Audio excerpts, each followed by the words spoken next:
All right, ladies and gentlemen, welcome back to the channel again. Thank y'all so much for coming over. Got this video here on the Protect Black Legacies channel. Jaguar Wright reveals why Solange is scared of Beyonce and Jay-Z. That's what the title of the video here says. I don't really follow these people like that, man. I don't know what's going on with Solange. I think the last time I seen her on the screen, was the whole elevator incident. I don't know. But I'm gonna check this video out. Just a fair warning that, some of the stuff in here is probably gonna be repetitive. I'm not saying the stuff is true. I'm just trying to inform myself. A lot of times clips are put together, videos resurfaced, all that stuff I probably never even knew before. I'm just trying to piece stuff together, man. So we ain't gonna waste no more time. I ain't smoking, that's a candle. Let's jump right into it. Jaguar Wright warned us. Beyonce's internet. That's what we're calling that it. belongs to the devil. Unless you calling that the devil, she ain't nothing but an employee. Long before people started side-eyeing Beyonce and Jay-Z, Jaguar was already speaking. She called them out by name. She talked about the rituals, the manipulation, the things artists weren't supposed to say. She was hypnotized. She was. Beyonce came and she was in there eating on her while she was asleep. No snacking on his big people cats. Most people brushed her off, called her bitter, laughed it away. But now, a lot of what she said is starting to check out. She wasn't the only one. And I remember she said something about the whole Desiree Perez situation. And I was trying to find a video, the whole Nicki Minaj situation, how she just thanked Trump. I thought that was very odd and strange with the fact that Trump supposedly, pardoned Desiree Perez, who she's like going up against. It's getting spooky out here, y'all. Either. Beyonce's own drummer, Kimberly Thompson, filed a restraining order and claimed she was under spiritual attack. We know this. Talking about other situations where changing into animals and jumping into other bodies and all kinds of really crazy stuff. Then there's Solange, Beyonce's own sister. She never said a word publicly. She didn't need to, because she swung in an elevator and then vanished. And once you start connecting the dots between what Jaguar said, what Kimberly lived through, and the growing pile of disturbing claims surrounding that inner circle, Solange's silence doesn't feel like distance. It feels like fear. And the more you look back at that elevator moment, the more it looks like the last time anyone tried to fight back. The footage was grainy, but the story was loud. It was May 2014, and the Standard Hotel in New York had just hosted a Met Gala after party. Beyoncé, Jay-Z, and Solange stepped into an elevator, and what happened next had the whole industry frozen. In a clip obtained by TMZ, Solange erupted. She screamed at Jay-Z, then started swinging. She threw punches, kicked, slammed him with her purse so hard that its contents scattered across the floor. A bodyguard tried to hold her back, but she kept charging. Jay never raised a hand to retaliate, and Beyonce stood off to the side, completely silent, just watching. The biggest story around the world seems to be Jay-Z being attacked in the elevator by Beyonce's sister Solange. It's leading on all the newscasts. Of course, it's a hot topic here, but it's amazing how the world has let go of everything else important and is talking about this. Even the bodyguard seemed to know what was happening needed to be contained. He hit the emergency stop button midway through the assault, reportedly to keep it from going public. But it was too late. Once the video surfaced, it exploded. At the time, the explanation was that Solange was angry. I wonder that too, think about how that video came out in the elevator, but the whole Cassie situation happened in 2016, and we just recently started, seeing that. Somebody was like, they were like, I'm leaking this, or what? We never really talked about that, like the footage being released so quick. Over Jay-Z cheating on Beyonce. People assumed it was about Becky with the good hair, a line Beyonce later made famous in her Lemonade album. But that surface-level narrative doesn't hold up anymore. Because think about it. If Solange was so furious on Beyoncé's behalf, if she was willing to physically assault Jay-Z in defense of her sister, then why isn't she around anymore? Where's the closeness now? She and Beyoncé no longer appear together in public. She wasn't on the Renaissance tour. She's not included in family photos. She hasn't even been spotted with Blue Ivy, Rumi, or Sir. Not once. For years. And when Beyoncé gave her Grammy acceptance speech for Renaissance, thanking her uncle, her husband, and her kids, Solange wasn't mentioned. Which raises the question, what actually happened in that elevator? What did Solange know? And why has she stayed silent for nearly a decade? Because the deeper you go into this story, from the silence to the body language to the sudden public distance, the more that elevator fight looks like a last attempt to speak out. Maybe even a warning that got ignored. And if Solange tried to stand up back then, but saw how quickly the machine shut her out, it explains why she hasn't said a word since. She's not defending Beyoncé anymore. She's staying far away. And that silence might be saying more than words ever could. That elevator didn't just change how people saw Jay-Z. It changed how people started looking at the whole Knowles Carter brand. Solange wasn't just attacking her brother-in-law, she was making a statement, one the public still hasn't fully unpacked. Because if that outburst was truly about cheating, like most people assumed at the time, why would she vanish so completely from their lives afterward? Why go silent? Why stay away from her sister's kids, shows, award speeches, and album campaigns? That kind of distance usually... I know that he's saying this, but is this true? Like, have you guys seen her in anything? Like, if it's an award show and Beyonce is talking to the camera, show her in the audience? Because I have no clue. But, you know, if she tried to go up against that machine, telling you, it could be some stuff going on behind the scenes we don't know about.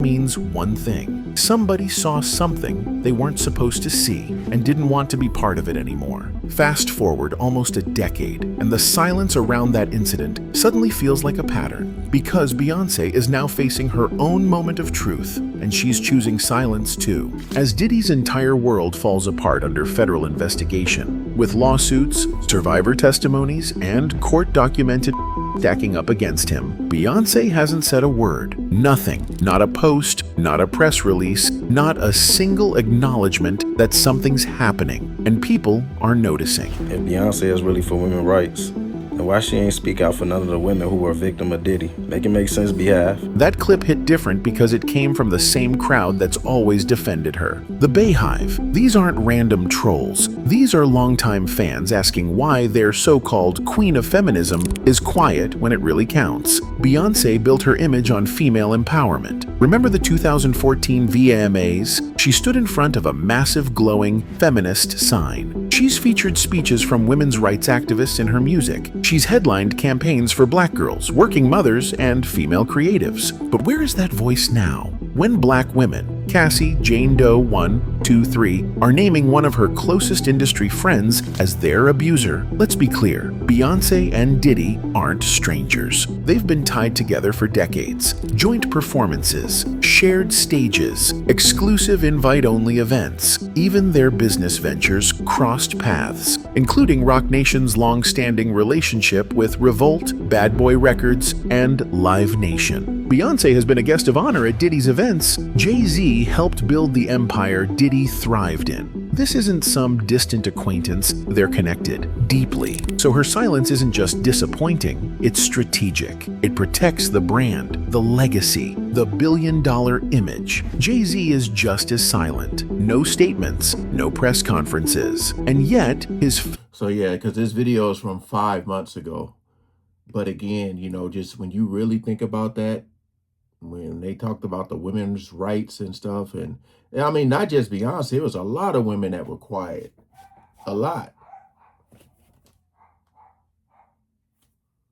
Fingerprints are all over the machine that let Diddy rise and operate untouched for years. Jay and Diddy moved in lockstep, They helped define black excellence in hip-hop. Expensive suits, corporate takeovers, champagne ads, and Super Bowl seats. But behind the scenes, the same culture of silence and protection that kept Diddy safe is what's now keeping Beyoncé quiet. And that takes us back to Solange. Maybe she realized it earlier than anyone else. Maybe she saw the way power works and didn't want to be complicit. Her stepping away wasn't just personal, it was survival. She didn't want to get sucked into the same silence. Because when you're inside that circle, the rules are clear. You don't speak out. You don't call people out. You don't challenge the image. Yeah. And if you do, like Solange did for a split second in that elevator, they freeze you out. So she left, not because she didn't love her sister, but because she couldn't stand what her sister was standing next to.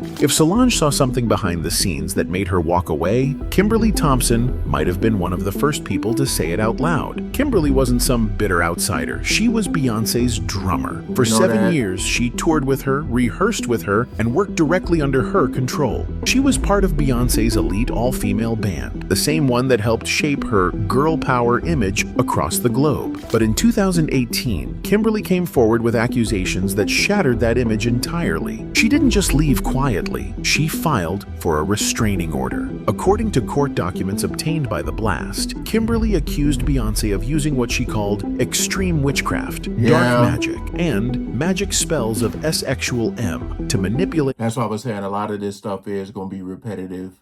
A lot of it that I've known already. Just, hoping that it's told in a different way or more detail, hopefully. And control her. She even claimed Beyoncé had tapped her phones, unalived her kitten, and interfered with her personal finances. It's literally shattered everything that I've tried to build after doing that work in my life. I always said when I was a kid, I never would want to regret anything. Now, most people laughed it off at the time. The media treated it like a bizarre tabloid moment. The court didn't grant the restraining order, citing a lack of sufficient evidence. But the thing is, Kimberly wasn't the only one saying it. She was just the first person that close to Beyoncé to say it publicly, and it didn't come out of nowhere. In a 2016 interview, Kimberly admitted that she couldn't even change her hairstyle without getting Beyoncé's approval. She described the intense micromanagement and control Beyoncé had over every single detail of her image, and by extension, the people around her. That kind of control doesn't stop at visuals. Not in an industry where silence is bought. Careers are shaped behind closed doors, and loyalty is often demanded at a spiritual level. And then came Jaguar Wright. Jaguar had already made waves exposing the dark side of the music industry, but her comments about Beyoncé brought everything Kimberly said back into the spotlight. She was hypnotized. Beyonce came and she was in there eating on her and while she was asleep. No snacking on his people cats. Yes, those were her words. She didn't say maybe. She didn't say allegedly. She said Beyoncé was literally involved in using witchcraft and ruining lives. Most people dismiss Jaguar as unstable. But here's the problem with that. Too many of the things she said before turned out to be true. She was one of the first to call out Diddy publicly, long before the lawsuits hit. She was the one warning. Her and Wendy Williams. I don't know the exactly timeline or who said it first, but Wendy Williams. Yes, indeed. About Clive Davis, about the Smith family, about what was happening behind closed doors at industry parties. And now that everything's unraveling, people are going back to her old interviews and realizing she might not have been lying after all. Suddenly, Kimberly's accusations don't sound so crazy, especially when Jaguar's telling the same story. And when Solange walked away, it wasn't just from a business deal. It was from something spiritual, something she didn't want to be tied to. And maybe she couldn't say it. Maybe she wasn't allowed to say it. But Solange is Beyoncé's sister, and if someone that close is staying that far away, that's not beef, that's fear. By now, it's not just one voice, it's a pattern. Solange backed away. Kimberly Thompson filed a restraining order. Jaguar Wright keeps dropping names. And then came Uncle Ron. Beyoncé and Uncle Jay-Z's Ron. former bodyguard. Uncle Ron wasn't just some internet troll with a grudge. He was hired to protect the couple. He was there, behind the scenes, at the homes, at the rehearsals, at the parties fans were never supposed to hear about. So when he started talking, people listened. Let that sit for a second, because Ron wasn't speaking in riddles. He flat out said that Aaliyah's death wasn't an accident, and that Jay-Z had a romantic relationship with her before Beyoncé, one that supposedly ended when Aaliyah refused to play by the same rules Beyoncé accepted. The rumors have been floating around for years. People always question the timing of Aaliyah's death in 2001. A last-minute flight on an overloaded plane, just days after wrapping a music video. It never sat right, especially considering how fast the industry moved on. Plane just after taking off for Florida in perfect weather suddenly plummeted to the ground. Investigators now saying one of the engines apparently failed. Along with 8 passengers, Aaliyah, a young Brooklyn native and a talented... And now, Uncle Ron's statement lines up with something fans have whispered for decades, that Aaliyah was in Jay-Z's circle, and when she didn't fall in line, she was removed. That's not just a stretch of imagination anymore. It's part of a growing list of people who've either disappeared, lost their careers, or ended up in unexplainable circumstances after getting too close to the power couple. Take Carrie Hilson. She was poised to be Beyoncé's competition. Talented, beautiful, and ready to take the spotlight. Then she dropped Turnin' Me On, a track that fans interpreted as a diss toward Beyoncé. Within months, her career was spiraling. She was blackballed, harassed by fans, and publicly humiliated. Another promising black woman in the industry silenced before she could reach her full potential, and she never directly blamed Beyoncé. But she didn't have to. The message was clear. She crossed a line. And when Jaguar Wright ties it all together, the parties, the favors, the freak-offs, the sudden deaths and fading careers, it stops sounding like conspiracy and starts sounding like evidence. Even Aaliyah's death has taken on a new weight in this conversation. The idea that Jay-Z was tied to her before Beyoncé isn't new, but when people connect it to his name being found on Jeffrey Epstein's flight logs, a man who built his empire by tea-ficking and manipulating young women, the questions get a lot darker. And Beyoncé? Still no statement, no interview, no denial, just silence. But the people speaking out, Jaguar, Kimberly, Uncle Ron, aren't fading away anymore. If anything, the more court documents get released, the more they're being taken seriously. Solange has never publicly confirmed any of this, but her absence speaks volumes. And if she ever saw what Kimberly saw, or what Ron protected, or what Jaguar's been exposing, then she may have walked away not just for peace, but for safety. Because in this industry, silence is currency, and too much truth can get you erased. Solange never gave an interview, never tweeted a cryptic message, never went on record, but she didn't have to. The silence was the message. No photo ops, no sisterly shoutouts, no press appearances with Beyoncé or Jay-Z. She didn't show up to the Renaissance tour. She didn't pose with Blue Ivy. She didn't play the game because she saw what the game really was. She saw what happened when people got too close to Beyoncé, to Jay-Z, to Diddy. She saw careers vanish, artists humiliated, drummers driven to court, songwriters blackballed, and industry insiders dropping dead or disappearing. She wasn't going to be the next one. So while the world praised her sister and brother-in-law for being power couple goals, Solange chose something different: distance. Now we know why. Anyway, that's it for the video, folks. You guys can find the original video. You can find the original video in the description. I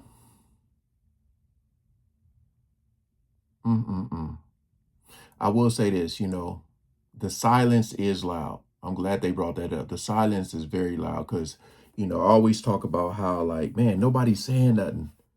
Why ain't nobody saying nothing? These people are close. Uncle Ron, rest in peace, he's gone. I ain't saying all this stuff is true. But again, it is alleged. But the stuff is coming from these people's mouths. Although it's alleged, nothing's been truly confirmed. But like he was saying, when you try to talk, when you try to bring up things, I almost feel like they'd be like, yo, I thought part of the deal was like this stuff wouldn't be talked about, or nobody would be trying to expose us. That, I don't know, man. But like, that is very true. I really don't, and I could be wrong. You know, Solange could be right next to them, hanging out at cons. I have no clue. But I will say the silence is very, very, very loud. So I just feel right now, with everything that's going on,